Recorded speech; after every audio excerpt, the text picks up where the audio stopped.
ආයිබෝන් කියලා පිළිගන්නවා අමාටෙච් 99 YouTube channel එකට. ඉතින් ඔන්න හැමදාම වගේ අදත් ගෙන ආවා LED LCD රූපවාහිනිය ගැන අලුත්ම විශේෂාංගයක් අරගෙන. ඉතින් තාමත් ඔයගොල්ලෝ මාව subscribe කරලා නැත්නම් මගේ මේ අත පැත්තේ පේන subscribe button එක click කරලා subscribe කරන්න. මම දාන අලුත්ම වීඩියෝ notification එක ගෙන්න ගැනීම හැකියාව තියෙනවා. bell icon එක click කරොත්. ඉතින් අපි කෙලින්ම intro එකට ගිහිල්ලා වීඩියෝ එකට එමු.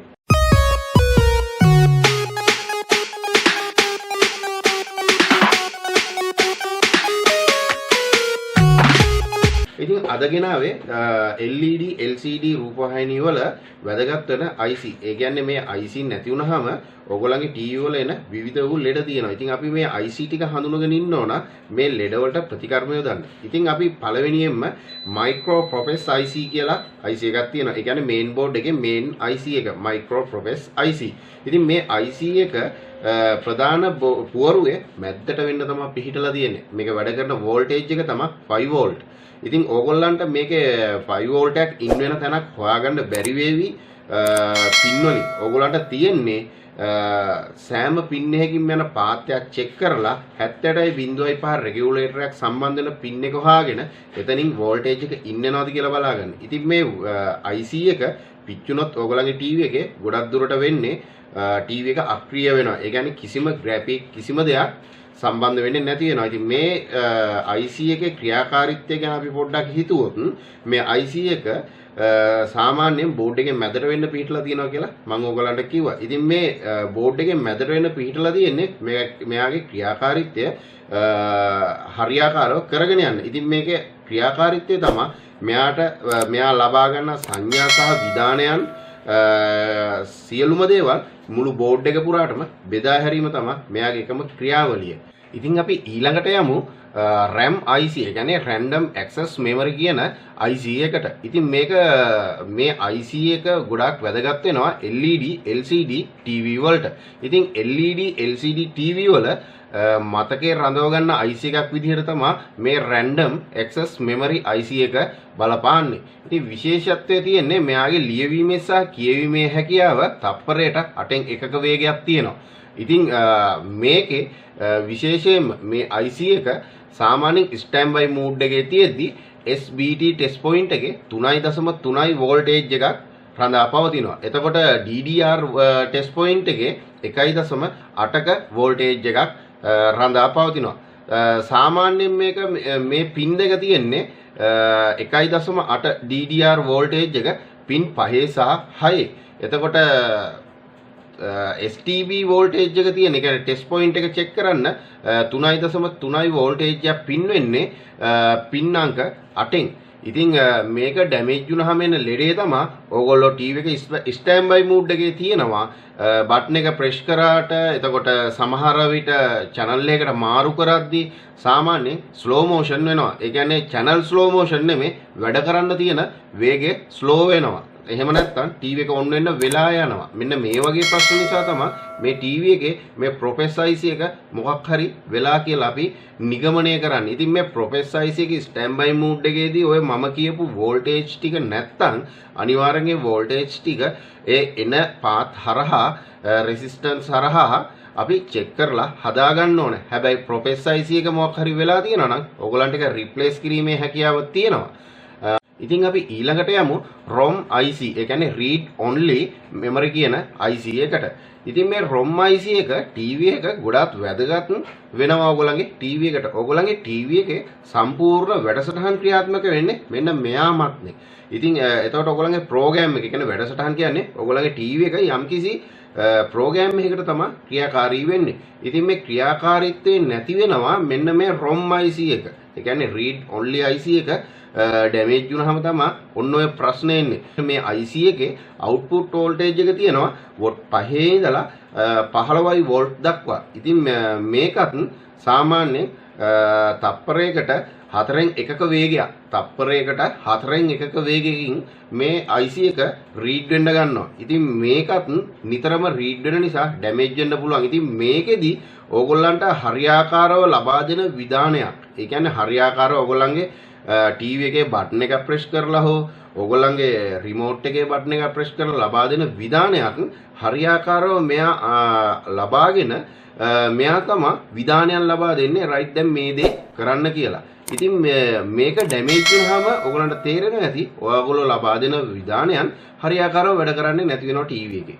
අන්න එතකොට ඔයගොල්ලන්ට පුළුවන් මෙන්න මේ IC එක රිපෙයාර් කරන්න. අපි ඊළඟට බලමු තවත් වැදගත් වෙන IC එකක්. ඒ IC එක තමයි ඔඩියෝ සිග්නල් IC එක. ඉතින් හැමෝම දන්නවා ශබ්දයක් ජනනය වෙන්නේ, ඒ කියන්නේ විද්‍යුත් ශක්තියක් ශබ්ද ශක්තියක් බවට පරිවර්තනය කරන්නේ මේ ඉලෙක්ට්‍රොනික උපාංගවල සවුන්ඩ් IC එක කියලා. අපි කෙලිම කියන්නේ සවුන්ඩ් IC කියලානේ. ඉතින් මෙන්න මේ සවුන්ඩ් IC එක කියලා. ඉතින් මේ IC එක තමයි LED රූපවාහිනිය වල ශබ්දයට සවන් දෙන්න හදලා තියෙන එකම IC එක.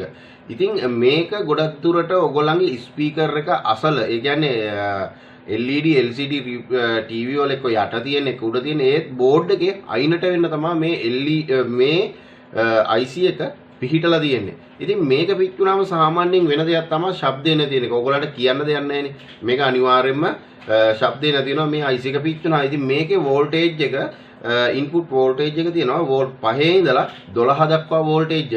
ඉතින් මේක මේ වෝල්ටේජ් එක කියලා කියන්න බෑ. 5 ඉඳලා 12 දක්වා වෝල්ටේජ් එක තමයි මේකට ඉන් වෙන්නේ. ඉතින් මේකත් මට කියන්න තියෙන්නේ මේක රෙගියුලේටර් එකකින් ඉන් වෙන්නේ. ඉතින් රෙගියුලේටර් IC එකකින් අවුට් වෙන වෝල්ටේජ් එක තමයි මේ IC එකට සම්බන්ධ වෙන්නේ. ඉතින් ඕගොල්ලන්ට පුළුවන් ශබ්දේ නැත්තම් කෙලින්ම IC එක ගලවන්න නැතුව ඕගොල්ලෝ ඉස්සෙල්ලා චෙක් කරගන්න ඕනේ ස්පීකර් එක. ස්පීකර් දෙක චෙක් කරලා තමයි ඊළඟට අපි එන්න ඕනේ මෙතනට.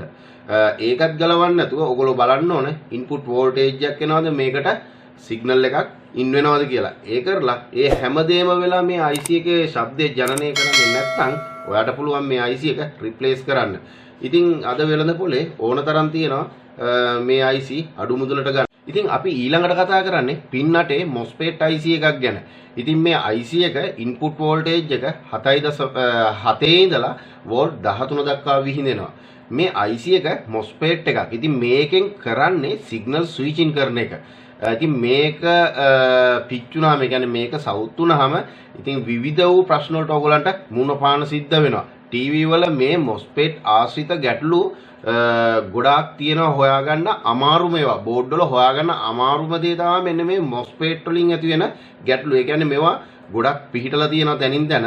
ඉතින් මේක පිච්චුනහම පැනල් වල පින්තූර අසාමාන්‍ය විදිහට විශාල වෙන්න පුළුවන්, අසාමාන්‍ය විදිහට කුඩා වෙන්න පුළුවන්, ඇද වෙන්න පුළුවන්. ඉතින් ඕගොල්ලන්ට එහෙම ඩැමේජ් එකක් ආවොත්, ඒ කියන්නේ ඕගොල්ලන්ට එහෙම රිපෙයාර් එකක් ආවොත් ඕගොල්ලන්ට පුළුවන් ඕගොල්ලන්ගේ බෝඩ් එකේ ඔය MOSFET ටික චෙක් කරන්න. එතකොට ඒ වෝල්ට එන වෝල්ටේජ් කලින් වීඩියෝ එකෙත් මම ඕගොල්ලන්ට දුන්නා වෝල්ටේජ් වගේක්. මෙන්න මේ වෝල්ටේජ් ටික තමයි අත්‍යවශ්‍ය වෙන්නේ කියලා. ඊට අමතරව තව කොමන් වෝල්ටේජ් වගේක් තියෙනවා. ඉතින් ඒ වෝල්ටේජ් චෙක් කරලා ඕගොල්ලන්ට පුළුවන් මේ මොකද්ද MOSFET එක කියලා හරියට නිගමනය කරන්න.